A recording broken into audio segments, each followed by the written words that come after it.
고린도전서 강의, 오늘은 그 두 번째 시간으로 고린도전서 1장을 같이 공부하겠습니다. 고린도전서를 펴면 제1장에서 제6장까지는 고린도 교회의 모든 잘못된 오류를 사도 바울이 고쳐주는 내용이 기록되어 있습니다. 당파 싸움이 맨 처음에 나오는 내용이죠. 1장 보면은 1장에서 1절에서 3절까지 말씀은 인사말입니다. 바울은 신약 성경에 13개의 편지를 기록했는데 그 모든 편지, 즉 로마인서부터 시작해서 빌레몬서까지 모두 그 맨 처음에 편지에는 인사말을 하고 있습니다. 히브리서가 사도 바울이 기록하지 아니했다고 하는 이유 가운데 하나가 바로 히브리서 앞에는 인사말이 없거든요. 그러므로 바울이 기록하지 않았다고 이렇게 믿는 분들이 많이 있습니다. 바울은 고린도 교회의 문제를 보고받고 즉시 이를 시정하기 위해서 1장서 4장까지 고린도 교회의 문제를 시정하려고 노력하고 또 확장되어서 1장서 6장까지 그 시정하는 내용이 계속됩니다. 1장 10절에서 17절까지 말씀에서는 교회 내에 서로 파벌 싸움이 있었던 것 같습니다. 그리스도의 교회에는 파벌이 용납되지 않습니다.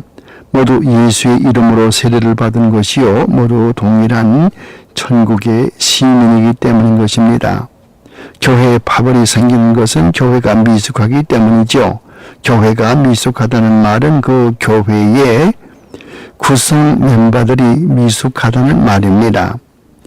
파벌 싸움이 생기는 이유는 자기의 유익을 구하기 위해서이죠. 성도는 자기의 유익을 구할 수가 없습니다. 고린도전서 10장 31절 이하에 보면 누구나 자기의 유익을 구하지 말고 남의 유익을 구하여 모든 사람이 구원을 얻도록 하라고 바울이 명령하고 있습니다. 특히 1장 13절 말씀에서 바울은 그리스도를 바라보라고 말하죠. 사람들이 말 잘하는 웅변술로 사람을 꼬이지만은 그보다는 그리스도의 십자가에 눈을 돌려야 하며 진정한 지혜가 무엇인지를 알아야 된다고 강조하면서 그 다음 세상의 지혜와 하나님의 지혜를 비교하여 설명하고 있습니다. 사람은 육신을 가지고 육신의 정욕대로 살아가므로 겉으로 보이는 허식을 따르기 쉽지요. 헬라의 철학이 얼마나 겉으로 보기에는 화려합니까? 그러나 참다운 지혜는 그런 데 있는 것이 아니죠. 이것은 성령으로 거듭난 사람만이 알 수 있는 일입니다. 1장 18절에서 그 이하에 보면은 하나님의 지혜에 대해 설명하고 있습니다. 바울은 사람의 지혜와 하나님의 지혜를 비교해 설명해 주고 있습니다. 사람의 지혜는 하나님을 제외하고 인간 중심의 생각에서 비롯되는 것이죠. 그러나 하나님의 지혜는 인간의 지혜를 훨씬 초월한다고 말하고 있습니다. 파벌 싸움은 계속됩니다. 모두 자기의 지혜를 나타내는 것이죠. 그러나 세상의 지혜는 멸망당하고 하나님의 지혜가 나중에 승리한다는 진리를 우리에게 가르쳐 줍니다. 참다운 지혜는 마음에서 나오는 것이며 무리에서 나오는 것이 결코 아닙니다. 마음이 변할 때 참다운 지혜가 나오는 것이죠. 헬라의 소크라테스나 아리스토텔레스의 사상, 또 제노폰이나 폴리비우스 이와 같은 사람들의 철학들은 모두 무리에서 나온 철학들인 것입니다.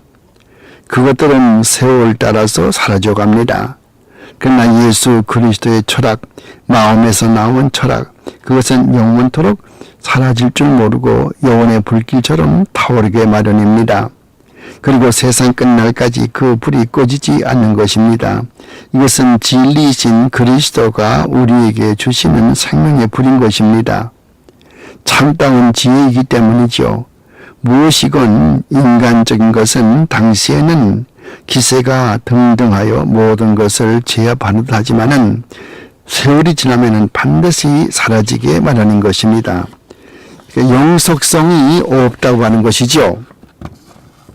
영원한 것은 하나님만 영원한 것입니다. 말씀만이 영원한 것이죠. 하나님의 지혜, 즉 그리스도의 말씀만이 영원한 것입니다.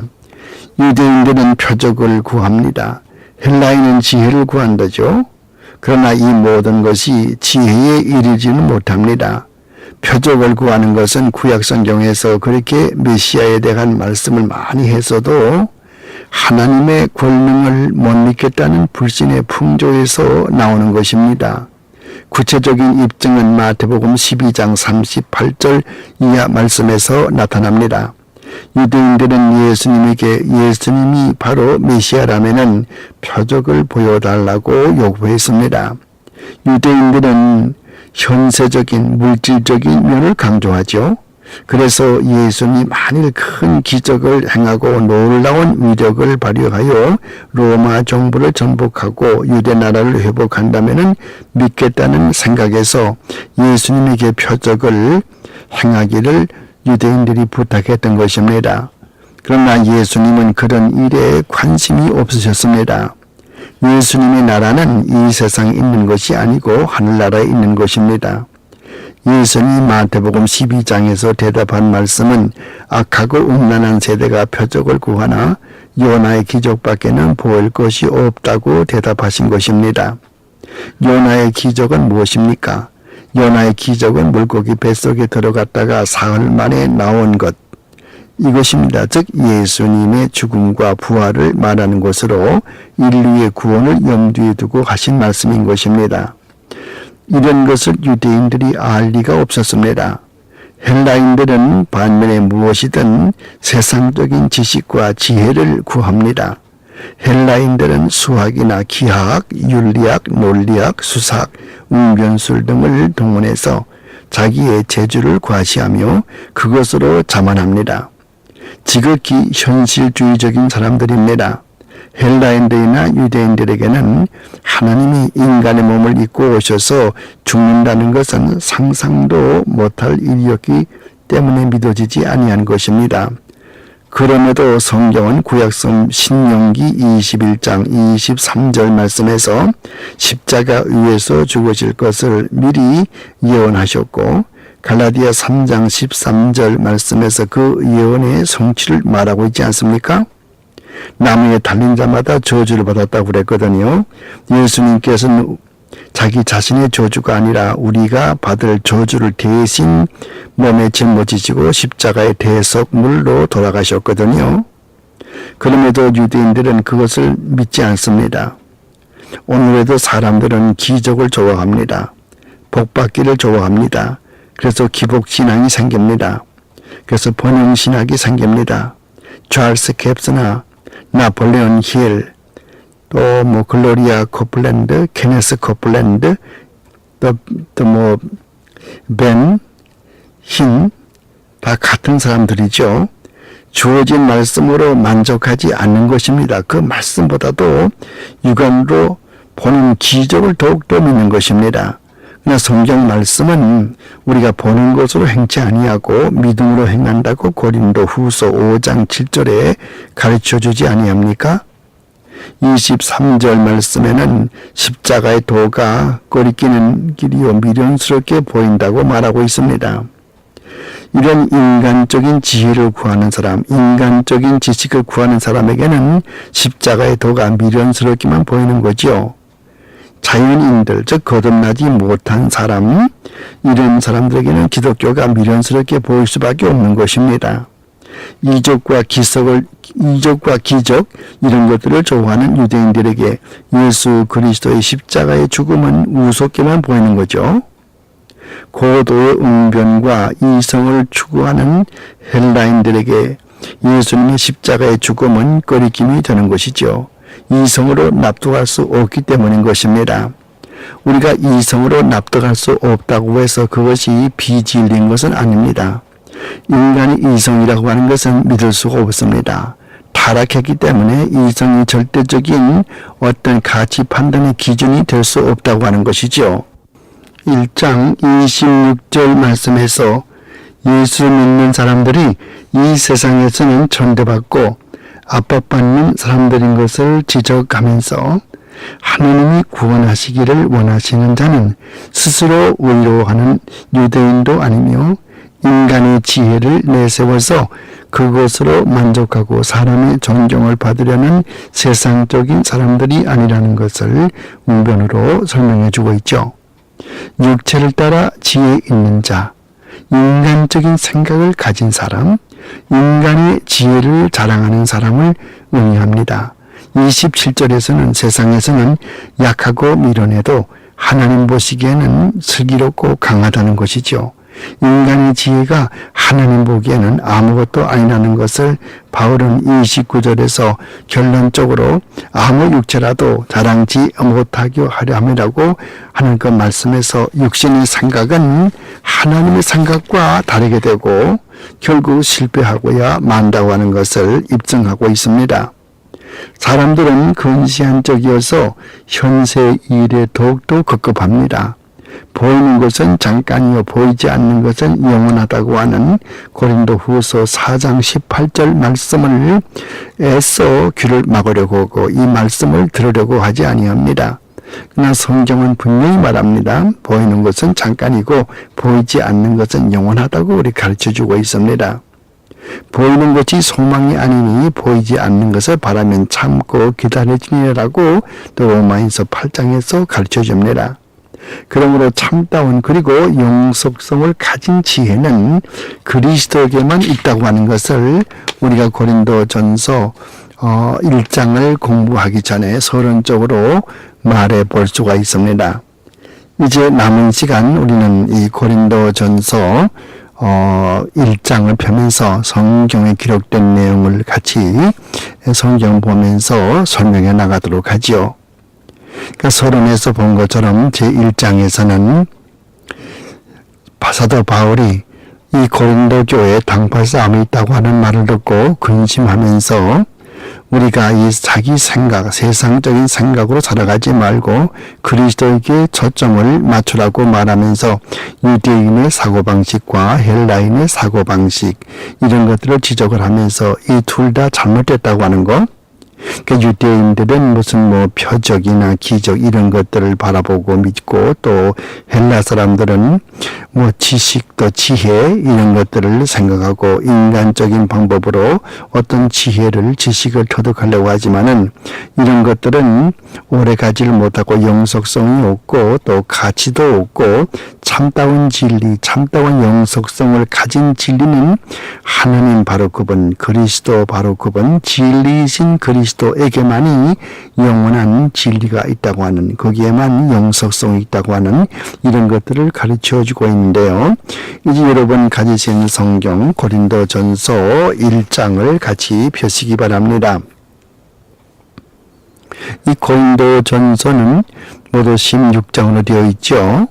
그래서 그 각 장마다 여러 가지 오늘 우리가 당면하고 있는 우리가 우리 교회에서 당면하고 있는 그 여러 가지 문제들을 다루고 있는데 우리가 지금 당하고 있는 이런 문제는 벌써 고린도 교회에서 그분들도 사람들이고 그분들도 다 희노애락의 감정이 있고 그들도 모두 아담의 선악과 따먹은 그 자손들이기 때문에 똑같은 죄인들이고 그래서 그분들이 가졌던 그 문제들 이런 것들이 어떤 것들인지 우리가 살펴보고 또 우리는 그러한 잘못에 빠지지 않도록 다시 한번 각성하고 또 새로운 결심을 하는 그러한 기회가 되어지기 위해서 고린도 전서를 공부하고 있는데 오늘 제1장에 나오는 내용을 같이 보도록 하죠.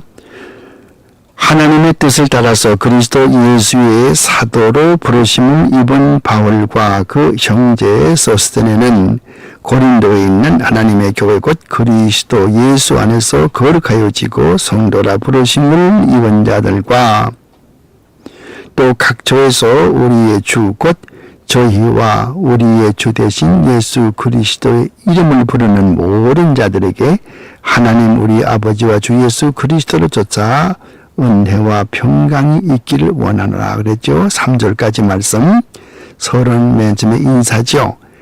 아까도 말씀을 드렸습니다마는 사도 바울은 13개의 편지를 썼어요. 로마인서부터 시작해서 빌레몬서까지 13개의 편지를 썼는데 그 각 편지마다 맨 앞에 이와 같이 인사조로 쓴 말씀이 있어요.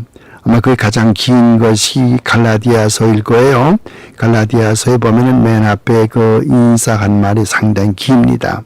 그것은 물론 이제 갈라디아 지방에 사도 바울이 옛날에 거기서 목회하고 가르쳤는데, 사도 바울이 떠난 다음에 유대교주의자들이 들어와서 유대교식으로 가르치고 하나님의 은혜로 구원을 받지만은 우리가 하나님의 은혜만 의존할 것이 아니고 또한 의식법도 지켜야 된다, 제사법도 지켜야 된다, 뭐 그렇게 하면서 유대의 법을 강요했거든요. 이 말을 듣고 사도 바울이 그렇지 않다, 그래서 상당히 그 교감된 그런 생각으로 이 갈라디아 지방에 있는 사람들에게 참다운 이 복음의 도를 가르쳐주기 위해서 펜을 들었거든요. 그러므로 맨 처음에 나오는 것이 나는 예수 그리스도로부터 사도라 칭함을 받고 이 글을 쓰는 것이라고 기록하면서, 내가 사람을 기쁘게 하랴 하나님을 기쁘게 하랴 사람을 기쁘게 할 터이면은 하나님의 종이 아니라라고 이렇게 1장 10절에서 말할 만큼 그렇게 사정이 긴박하기 때문에 서론이 자연히 그렇게 격해지고 또 길어지고 그렇게 된 것이죠. 이 고린도전서, 여기에서는 이 고린도 교회에 또 문제들이 참 많았기 때문에 여기에서 하는 말이 하나님의 뜻을 따라서 그리스도 예수의 사도로 부르심을 입은 즉, 여기서 바울은 자기가 하나님께서 부른 사도라고 하는, 물론 이제 사도 바울은 생전에 주님의 제자로 부르심 받은 적이 없고, 예수 그리스도께서 세상을 떠나시고 또 부활하시고 그다음에 승천하시고 그 후에 사도행전 9장에서 보듯이 그 후에 다메섹으로 예수 믿는 사람들을 다 잡으려 체포하려고 올라가다가 부활하신 주님의 음성을 듣고 이렇게 이제 회심해가지고 사울이 변해서 바울로 변해서 이제 바울 작다, 바울은 작다 그 말이거든요. 바울로서는 작다 그 말이에요. 자기 아버지는 사울 왕처럼 되라고 그래가지고, 나는 우리 문중에 우리 베냐민 지파 가운데는 제일 위대한 사람이 사울 왕이니까 사울 왕처럼 되라 그래서 자기 아버지가 이 바울을 사울이라 그렇게 이름을 지었어요. 나중에 다메섹으로 올라가면서 부활하신 주님의 그런 음성을 듣고 부르심을 받고, 그때는 이제 사울이 아니고 바울로 이름을 고쳤지요. 바울이란 말은, 파울로스란 말은 작다고 말이에요.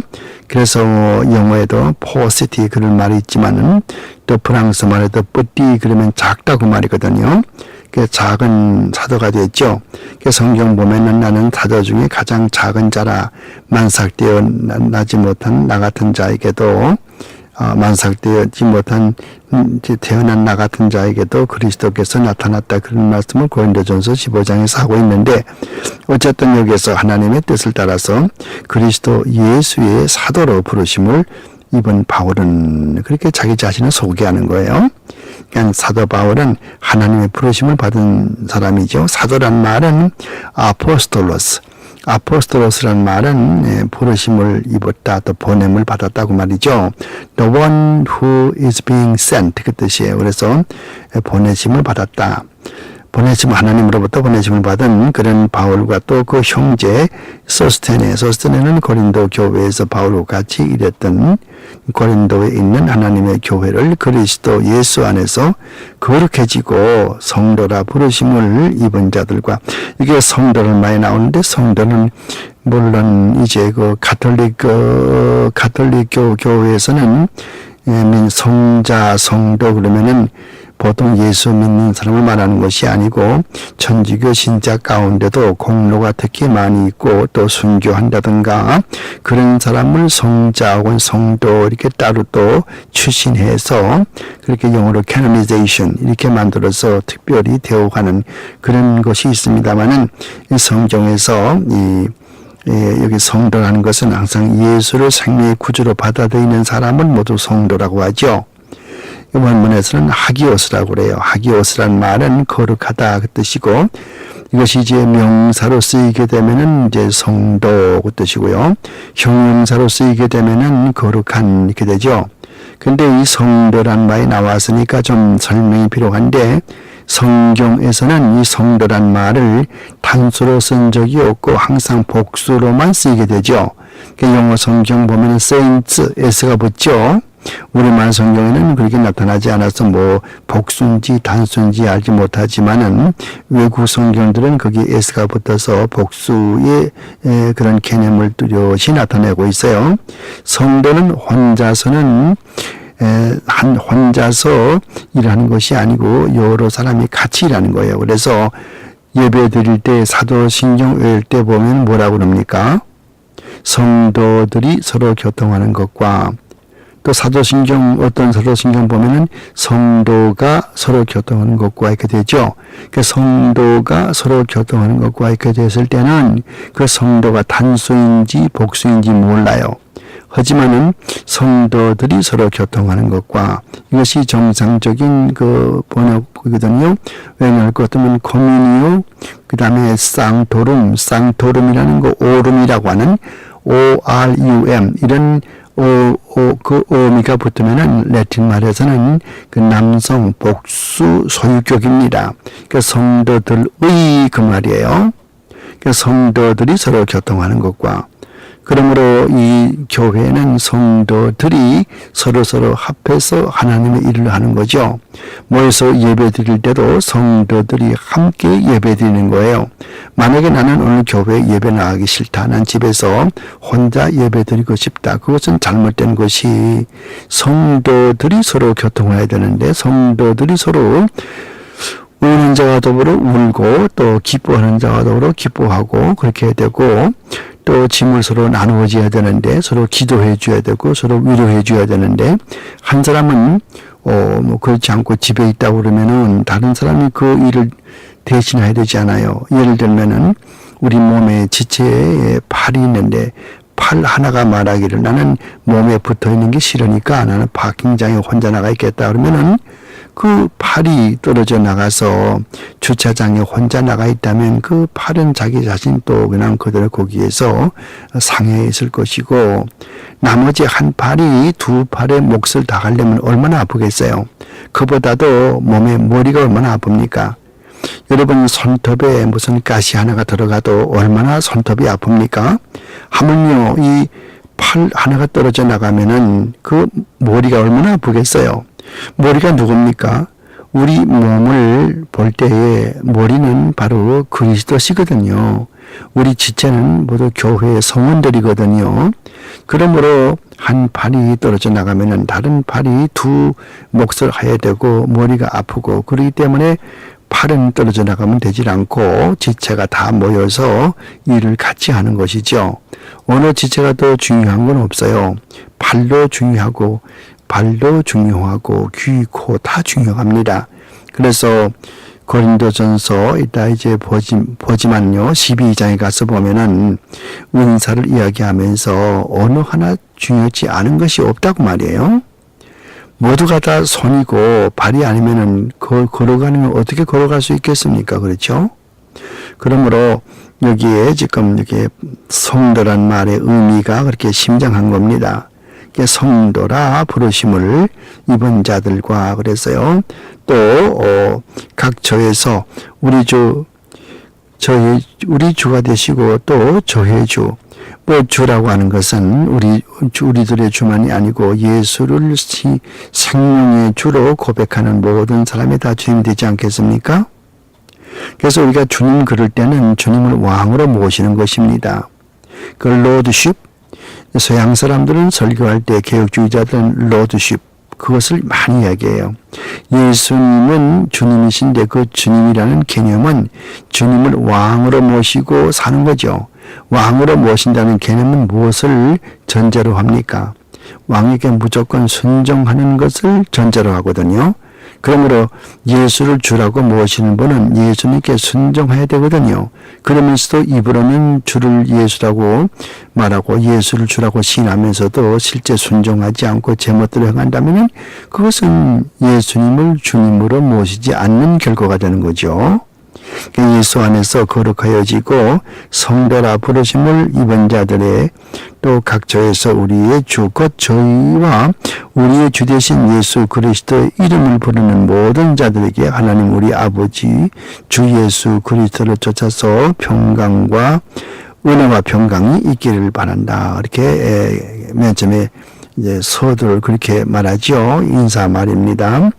다음에 그리스도 예수 안에서 너희에게 주신 하나님의 은혜를 인하여서 내가 너희를 이와에서 항상 하나님께 감사하노니 이는 너희가 그의 안에서 모든 일 곧 모든 구변과 모든 지식의 풍족함으로 그리스도의 증거가 너희 중에 견고히 되어 너희가 모든 은사의 부족함이 없이 우리 주 그리스도의 나타나심을 기다림이라고 그랬어요.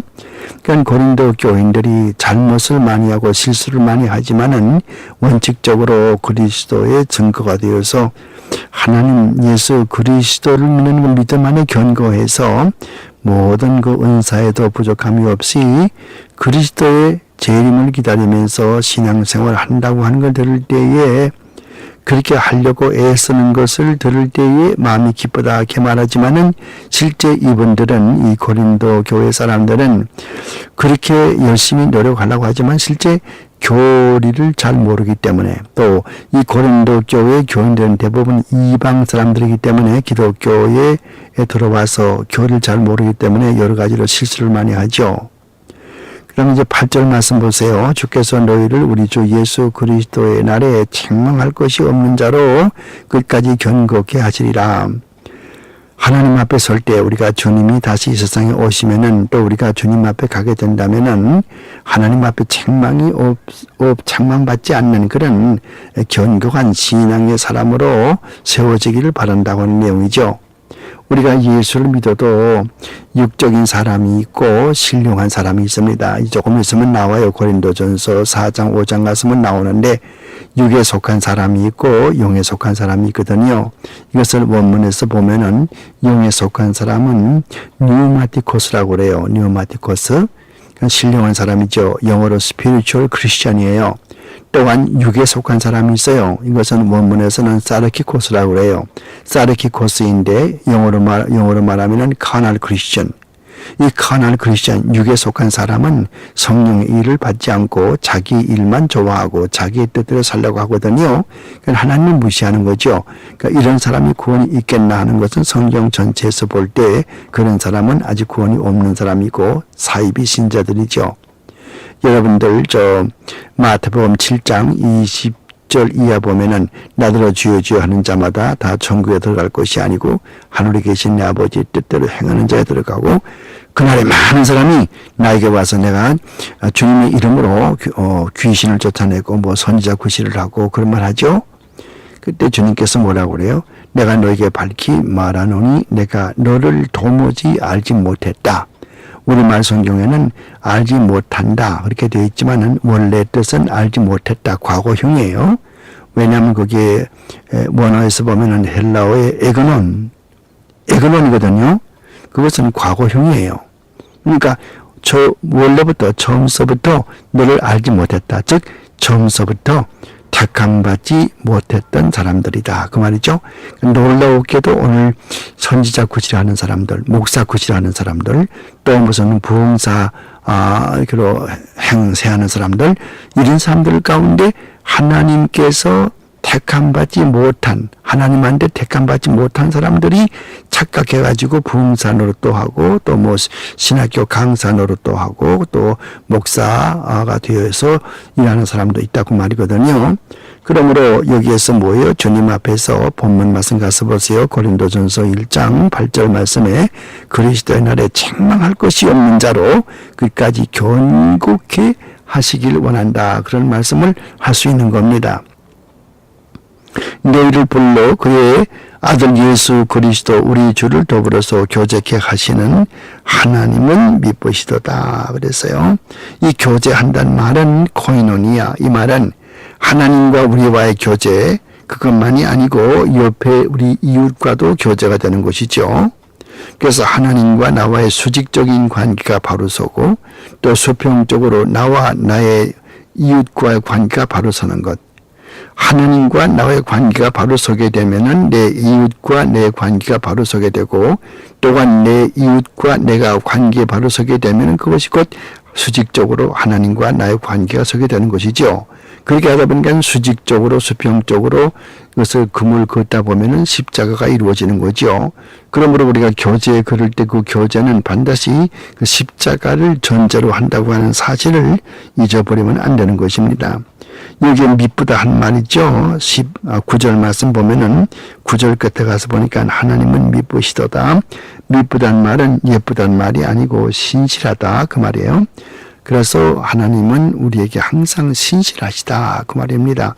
신실하다는 말은 절대로 남을 배반하거나 남을 떠나거나 그렇게 하는 것이 아니죠. 신실한 것은 끝까지 faithful, 끝까지 그분의 편에 서서 그분을 도와주는 것, 이것이 신실한 것 아니겠습니까? 우리 하나님은 항상 신실하신데 우리가 하나님을 떠나기 때문에 하나님이 우리를 떠난 것처럼 착각하는 것뿐이지 결코 하나님은 우리를 떠나지 아니하는 것입니다. 이 강의는 뒷면에 계속됩니다. 여기서 테이블 뒤로 돌려 놓으시기 바랍니다. 그 다음에 고린도전서 1장 10절부터 보십시오. 고린도전서 1장 10절 보십시오. 형제들아, 내가 우리 주 예수 그리스도의 이름으로 너희를 권하노니 다 같은 말을 하고 너희 가운데 분쟁이 없이 같은 마음과 같은 뜻으로 온전히 합하라 그랬죠. 10절 말씀. 그러니까 벌써 여기서 이제 사도 바울은 고린도 교회에 대한 소식을 듣고 이야기하는 거예요. 그러니까 분쟁이 있단 말이거든요. 그러니까 분쟁을 없이 하라는 말이죠. 근데 분쟁에 대해서 이렇게 말을 한다면은 분쟁이 없으려면은 공통 분모가 맞아야 되죠. 공통 분모가 맞지 않으면은 분쟁이 없을 수가 없어요. 그러므로 공통 분모가 뭡니까? 모두 성경적인 신앙을 가져야 되는 거거든요. 그러니까 성경적인 신앙을 갖지 아니하면은 그 하나가 될 수가 없죠. 가령 우리가 자유주의 교파에 들어가서 신앙생활 한다고 생각하고 또 신비주의를 믿는 사람이 또 그 자유주의 교회에 들어가서 또 신앙생활을 할 수 없고 또 개혁주의 믿는 사람이 신비주의나 또 자유주의 교단에 들어가서 신앙생활을 할 수 없지 않습니까? 그러므로 마음이 하나가 된다, 또 이렇게 무슨 같은 말을 한다, 이 말은 모두 그 전제 조건이 하나님의 말씀 안에서 진리 안에서 이야기하는 것이지 진리를 떠나서는 안 되는 것이거든요. 그 진리라고 하는 것은 바로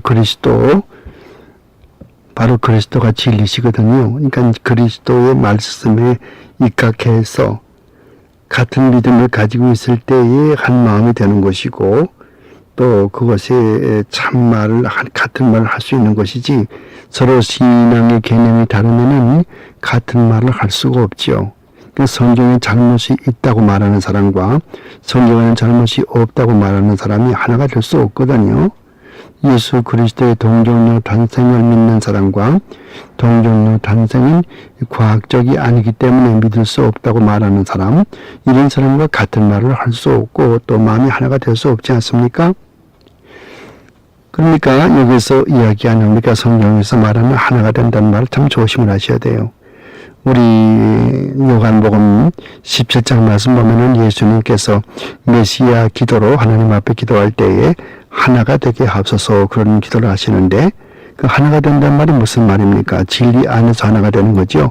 진리 밖에서 하나가 될 수 없는 것이거든요.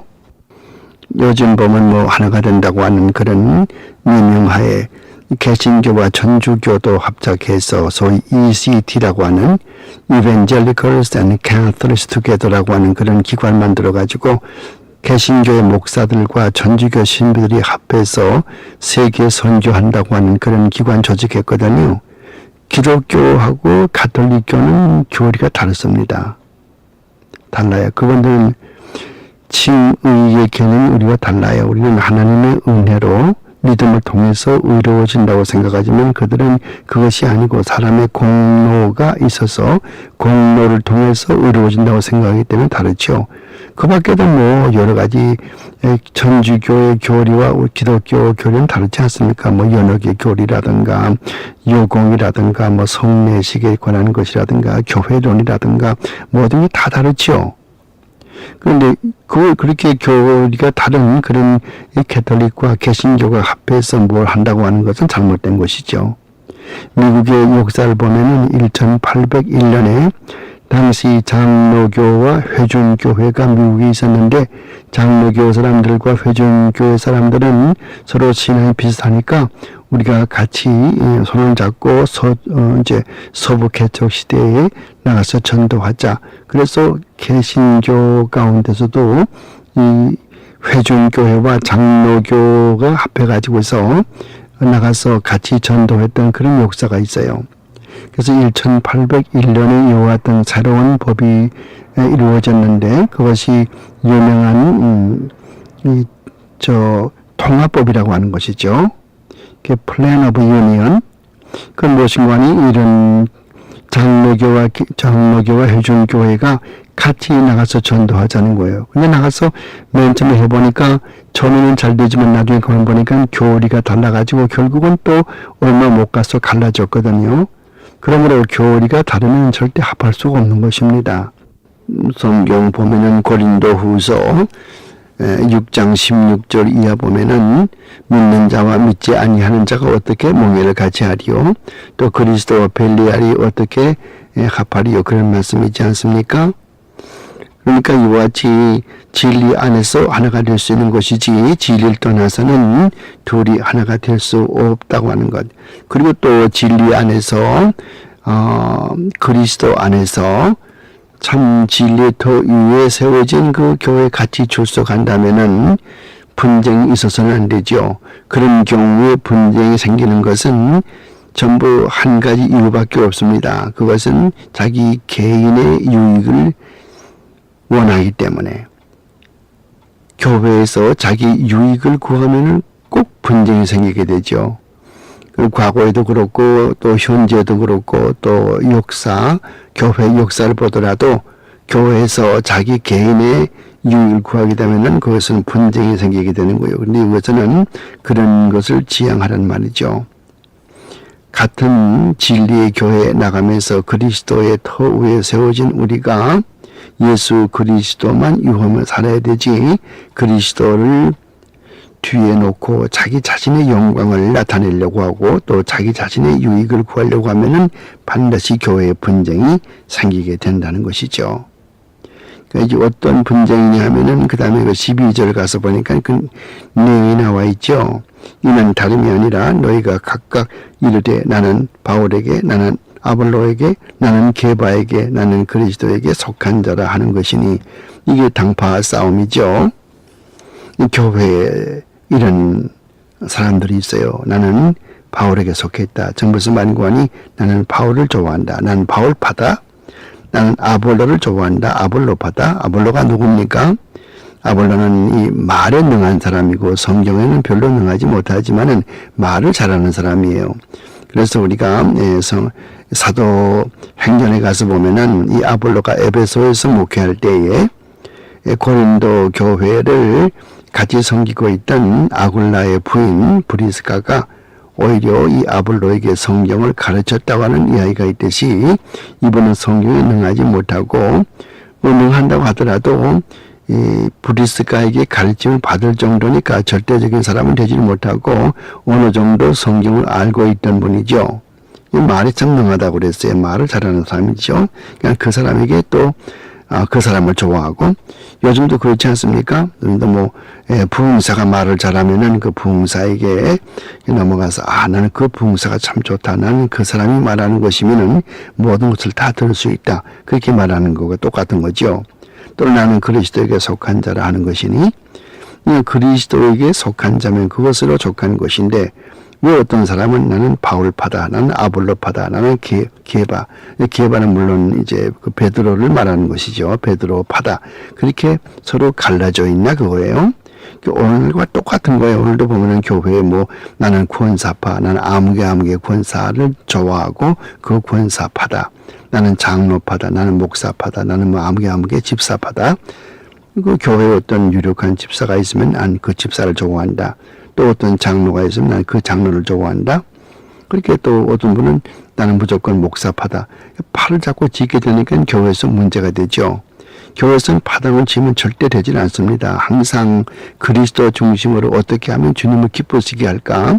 에베소서 5장 10절 말씀대로 어떻게 하면은 주를 기쁘시게 할까? 그것만 생각해야 되지 어떻게 하면 내 자신의 유익을 구할까? 그건 안 되는 거죠. 그래서 고린도전서 거기에 10장 그 32절 3절 가서 보면은 항상 자기의 유익을 구하지 말고 많은 사람에게 덕을 끼쳐서 그들로 하여금 그리스도에게 영광을 돌리라고 그렇게 말하고 있지 않습니까? 그래서 이런 그 당파 싸움을 여기서 하지 말라고 이야기하는 거예요. 그 다음에 12절 가서 보세요. 그리스도께서 어찌 나누었느뇨? 바울이 너희를 위하여 십자가에 못 박혔으며 바울의 이름으로 너희가 세례받았느뇨? 옳지 않습니까? 바울이 무엇입니까? 바울은 하나님의 말씀을 전하는 주의 종에 불과한 것인데 왜 그리스도에게 영광을 돌리지 않고 바울에게 영광을 돌리려고 그러고 또 바울을 숭상한다고 그렇게 이야기하는 거예요. 누구도 인간은 숭상할 수 없어요. 누구도 인간은 숭상의 대상이 아닙니다. 항상 그리스도만 우리가 생각을 하는 거죠. 물론 우리가 인간을 어른들을 존경하고 내 이웃을 사랑하고 성경적인 가르침이에요. 그러나 그리스도보다도 인간을 더 사랑하고 인간을 더 편애한다면 그것은 잘못된 것이죠. 바울의 이름으로 너희가 세례받았느냐? 물론 아니죠. 그 다음에 그리스도와 가이오 외에는 너희 중 아무에게도 내가 세례를 주지 아니한 것을 감사하노니 이렇게 서로 당파 싸움을 하고 밭싸움을 할 바에는 내가 많은 사람에게 세례 안 준 게 참 잘한 것이로구나. 그렇게 사도 바울이 이야기하는 것이죠. 15절 이는 아무도 나의 이름으로 세례를 받았다 말하지 못하게 하려 함이라.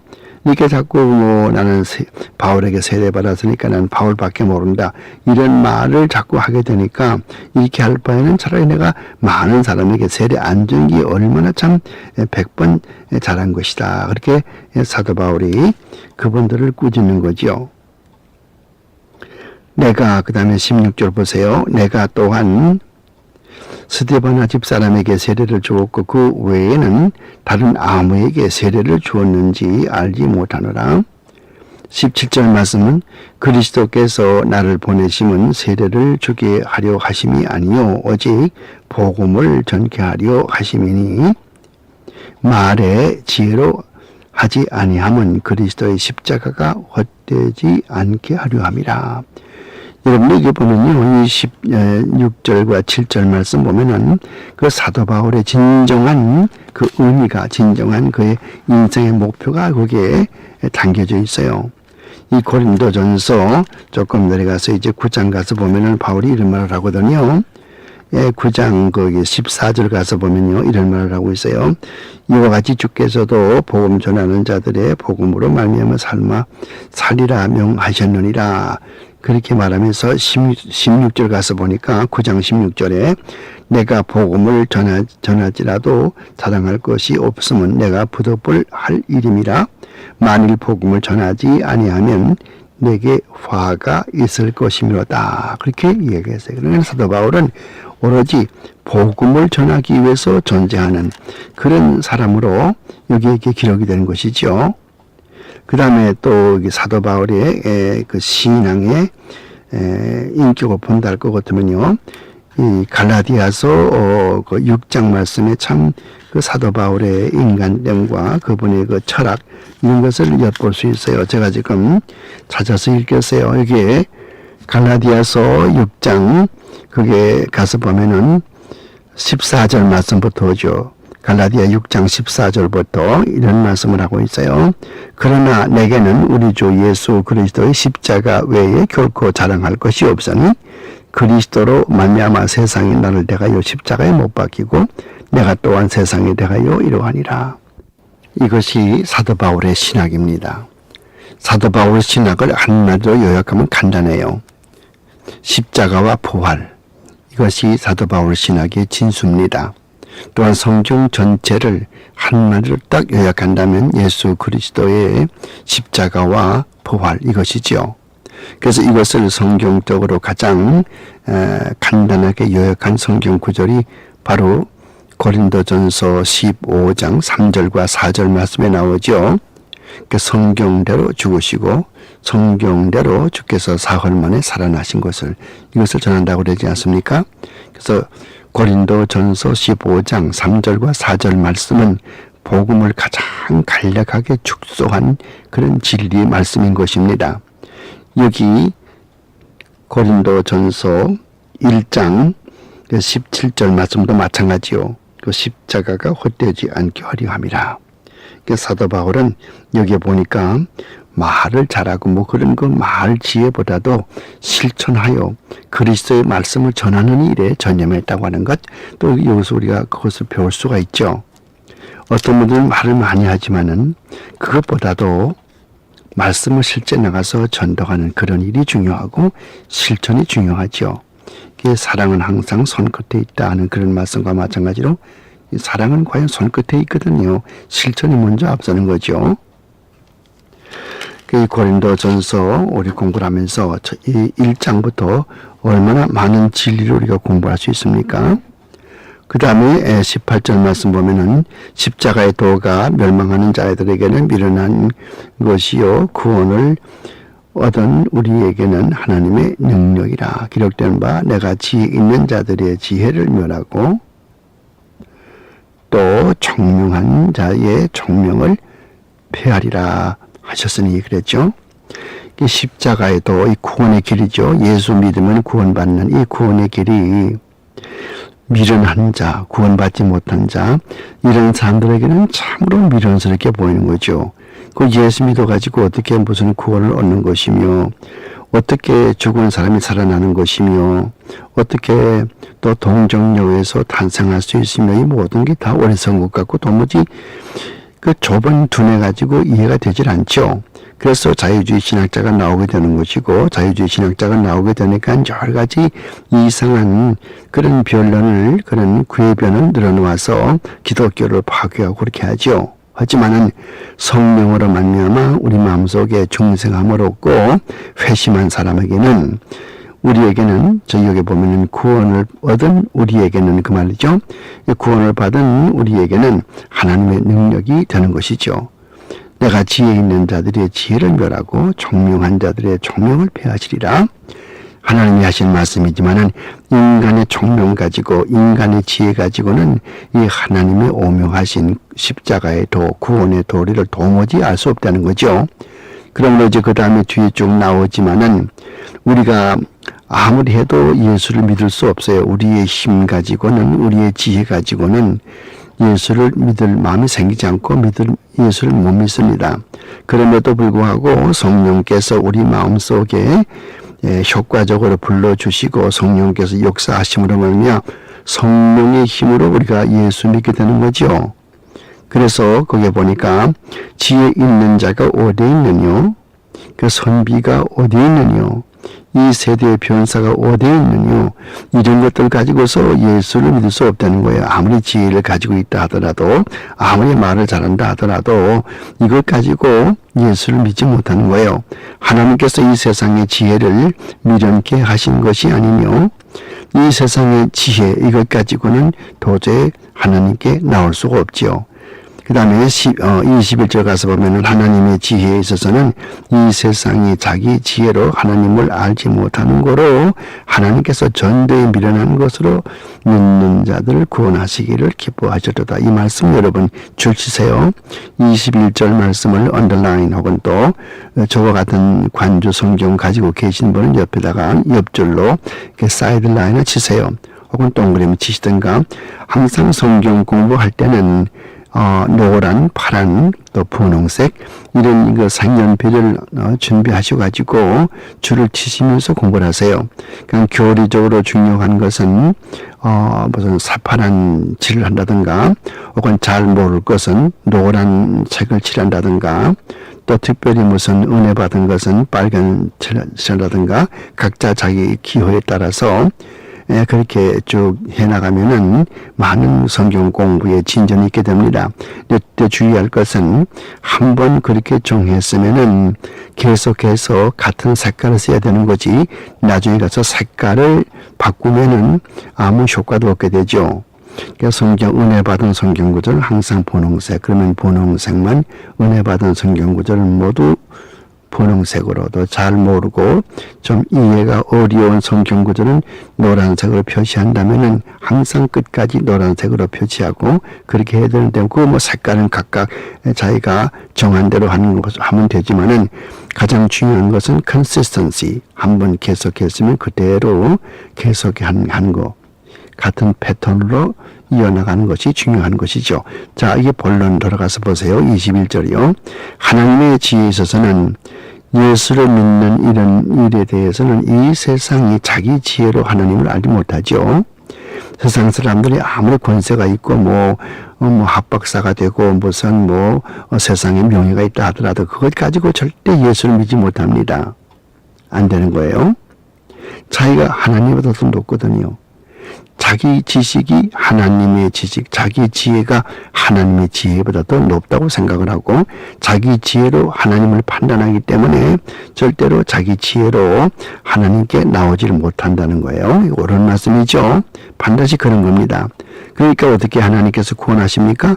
인간이 자기 지혜로 하나님을 알지 못하도록 완전히 타락되었으므로 21절에 하나님께서 전도에 미르는 그런 방법으로 믿는 자들을 구원하시기를 기뻐하셨다. 그러니까 하나님께서 일방적으로 은혜를 주셔서 그렇게 우리를 구원해 주신다고 말이죠. 그러니까 구원은 항상 어디까지나 하나님에게서 나오는 것입니다.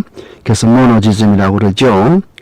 협력 구원이 아니고 동력 구원이죠. 구원에 두 가지가 있어요. 협력 구원이 있고 시너지즘.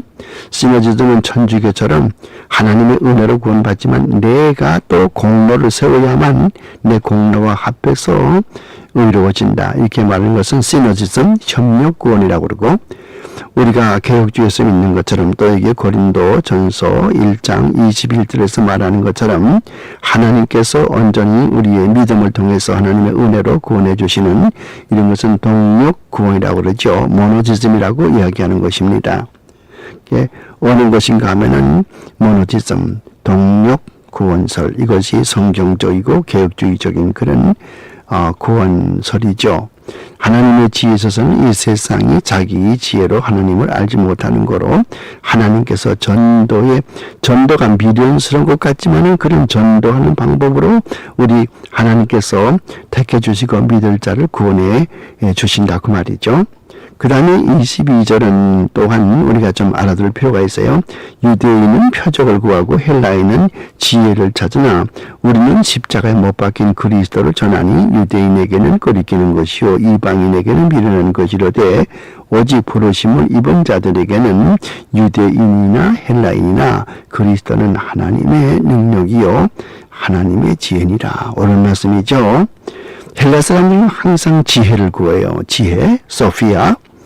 그래서 이 철학이라고 하는 거, 필로소피라고 하는 거, 필로라는 말은 사랑한다고 말이거든요. 필로. 그 소피아라는 말은 지혜고, 그러니까 지혜를 사랑한다. 이게 철학의 뜻이거든요. 헬라 사람들은 아리스토텔레스를 말할 것도 없고, 플라톤이나 아리스토텔레스나, 제노폰이나, 폴리비우스라든가, 이런 사람들은 모두가 다 이 철학, 이 인간의 지혜, 이것을 깊이 또 쪼개고 또 그래서 이 인간의 지혜를 숭상하고 지혜를 가장 높이 생각하거든요. 그러니까 뭐든지 사도 바울도 보세요. 아테네에 가서 전도하는데 별로 성과 거두지 못했죠. 그 아테네에 가서 아레오바고라고 하는 그런 곳에 가서 헬라 사람들과 복음을 전하는데 그들이 듣습니까? 그들은 안 듣거든요. 이런 거 처음 들었다 그러는 거예요. 아테네 사람들이 자기 여기저기 마을에 나가서 알지 못하는 신들에게 그런 신상을 만들어 놓았는데 나는 너희들이 알지 못하는 그 신을 내가 너희에게 전하려 왔다. 이렇게 말해도 이 아레오파고에 모인 이 헬라의 철학자들은 이해를 못하는 거죠. 그러니까 인간의 지혜 가지고는 도저히 그리스도의 복음을 이해 못합니다. 그러므로 하나님께서 은혜를 주셔서 우리의 마음의 눈을 열어서 마음의 눈을 떠서 이 복음을 이해하는 그렇게 하기 전까지는 인간은 자기 힘 가지고 도저히 예수 앞에 나오질 못해요. 헬라인은 지혜를 구하고 유대인은 또 표적을 구하지요. 우리가 많이 보았지 않습니까? 랍비여 우리에게 표적을 보여주시옵소서. 표적을 보여주시옵소서. 항상 표적을 보는 거예요. 그러니까 성경 말씀은 표적을 보고 믿는 게 아니에요. 고린도 후서 5장 7절 말씀 보면은 우리는 믿음으로 행하고 보는 것으로 행치 아니한다고 그랬거든요. 아브라함이 언제 보고 행했습니까? 바다의 모래알처럼 또 하늘의 별처럼 그렇게 자손이 창성해지겠다고 하는 하나님의 언약의 말씀을 들었고 이 말씀을 듣고 그냥 죽었지만은 반드시 하나님께서 그 언약을 이루어 줄 것을 믿고 눈을 감았거든요. 이것이 참 신앙이거든요. 참 신앙은 뭘 보고 믿는 게 아니에요. 그러나 요즘에 이 마지막 시대의 사람들은 마지막 시대 사람만이 아니라 성경 말씀 보면은 유대 사람들 보세요. 예나 지금은 다 그렇지 않아요? 그러니까 무엇을 보고 믿으려고 하는 거 이것은 잘못된 신앙이라고 말이죠. 그래서 유대인은 표적을 구하고 헬라인은 지혜를 찾으나 우리는 십자가에 못 박힌 그리스도를 전하니 예수 그리스도만 전하는 것이거든요. 유대인에게는 꺼리끼는 것이고 이방인에게는 미련한 것이로되 유대 사람들 볼 때는 십자가가 그게 그렇게 중요한가? 예수는 자기의 죄 때문에 죽었는데 이렇게 생각하죠. 또 헬라 사람들은 뭐라 그럽니까? 그게 그렇게 대단한가? 그것은 참으로 미련스럽게 보인다 생각하죠. 어떻게 사람이 죽어서 자기의 죄를 용서받는 거, 그 사람의 죽음과 예수의 죽음과 내 죄가 무슨 관계가 있는가 이렇게 생각하죠. 어리석게 보인단 말이에요. 그러나 24절 우리 부르심을 입은 자들에게는 유대인이건 헬라인이건 예수 믿게 되면은 그리스도는 하나님의 능력이요 하나님의 지혜라 그렇게 되는 거죠. 하나님의 미련한 것이 사람보다 지혜 있고 하나님의 약한 것이 사람보다 강하니라. 25절 말씀 줄치세요. 25절 말씀을 표해 두세요. 참 좋은 말씀이죠. 하나님의 미련한 것이 사람보다 지혜 있고 하나님의 약한 것이 사람보다 강하다.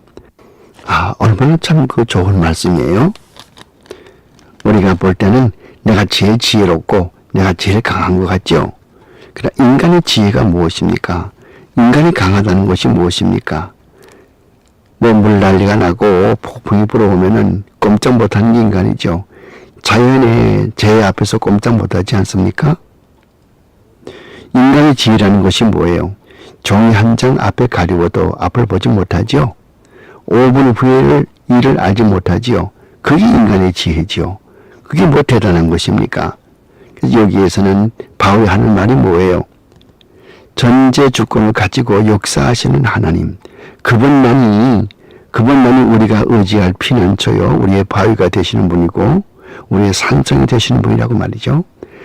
예수 믿는 것이 미련스럽게 보이고 십자가의 도가 미련스럽게 보이지만은 그것이 참된 진리의 길이라고 하는 거고 그것은 미련스럽게 보는 사람이 오히려 미련스럽다는 것이죠. 그 다음에 26절 가서 보십시다. 형제들아 너희를 부르심을 보라. 육체를 따라 지혜 있는 자가 많지 아니하며 능한 자가 많지 아니하며 문별 좋은 자가 많지 아니하로다. 이와 같은 그 사도 바울이 25절의 말씀을 입증하기 위해서 이런 변론을 내는 거예요. 자, 하나님의 미련스러운 것이 인간의 지혜보다도 더 지혜 있고 하나님의 약한 것이 사람보다도 더 강하다. 예를 들어볼까? 그러면서 26절 말씀에 형제들아 너희를 어떻게 예수 믿게 했나 보란 말이요. 너희들 가운데 예수 믿는 사람들 가운데서 가만히 살펴보란 말이죠. 육체를 따라서 지혜 있는 자가 많지 않죠. 지혜가 있기 때문에 그것 때문에 예수 믿는 사람이 얼마 안 되죠. 또 능한 자, 그 다음에 뭐 문벌 좋은 자, 이런 사람들 예수 믿는 사람이 얼마 되지 않죠. 문벌도 없고 지혜도 없고 학식도 없고 뭐 내세울 것이 아무것도 없는 그런 사람으로 예수를 믿지 않냐고 말이에요. 이렇게 하다 보니까 결국은 믿음이라고 하는 것은 우리의 능력대로 우리의 무슨 지혜로 되어지는 것이 아니고 사람의 지혜가 아니고 하나님의 능력으로 되어지는 것이다. 이것을 입증하는 거예요. 27절 그러나 하나님께서 이 세상에 미련한 것들을 택하사 지혜 있는 자들을 부끄럽게 하려 하시고 세상에 약한 것들을 택하사 약한 것들을 부끄럽게 하려 하시며 하나님께서 세상에 천한 것들과 멸시받는 것들과 없는 것들을 택하사 있는 것들을 폐하시려 하시나니. 그랬죠? 역설적이죠. 역설적이에요. 이 세상적으로 보면은 강한 자가 강한 것 같고 지혜 모인 세상적인 지혜가 있는 사람이 이길 것 같지만은 하나님은 그런 것이 아니에요. 인간의 가장 천한 것을 택해서 지혜롭게 만들고 또 인간이 가장 천한 사람들 또 못난 사람들 이런 사람들 택해가지고서 이 세상에 부한 사람들을 부끄럽게 만든다고 하는 것. 그 세상에 천한 것들과 멸시받는 것들과 없는 것들을 택해가지고서 있는 자, 부유한 자, 이 세상에서 교만한 자들을 부끄럽게 한다고 하는 일, 참 역설적이죠. 기독교는 그 자체가 역설적입니다. 그래서 여러분들 25절부터 그 27절, 8절까지 말씀 참 중요한 말씀이에요. 29절 가서 보세요. 이는 아무 육체라도 하나님 앞에 자랑하지 못하게 하려 함이라.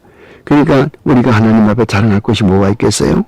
내 힘 가지고 되는 거 아무것도 없죠. 내 지혜 가지고 아무것도 되는 거 없죠. 내가 지혜 있다고 그러지만은 하나님 앞에서 아무것도 아니죠. 그러니까 인간에게 자랑할 것이 뭐가 있냐고 말이에요. 뭐가 있습니까? 아무 육체라도 하나님 앞에 자랑하지 못하게 하려 함이라. 29절 말씀이요. 30절 너희는 하나님께로부터 나서 그리스도 예수 안에 있고 예수는 하나님께로 나와서 우리에게 지혜와 의로움과 거룩함과 구속함이 되셨으니 기록된 바 자랑하는 자는 주 안에서 자랑하라 함과 같게 하려 하심이라. 이렇게 고린도 전서 1장이 끝나지 않습니까? 그러니까 우리는 육체대로 자랑할 것이 아무것도 없다는 것, 우리가 가지고 있는 모든 게 주님의 것이라고 하는 것, 인간의 지혜라고 하는 것은 아무것도 아니라고 하는 것. 그래서 우리는 하나님께로부터 나서 그리스도 예수 안에 있던 그런 사실을 우리가 기억할 것이고, 예수는 하나님께로 나와서 우리의 구속주가 되시고 우리의 지혜가 되시고 우리의 의로움이 되시기 때문에 이제는 그리스도 안에서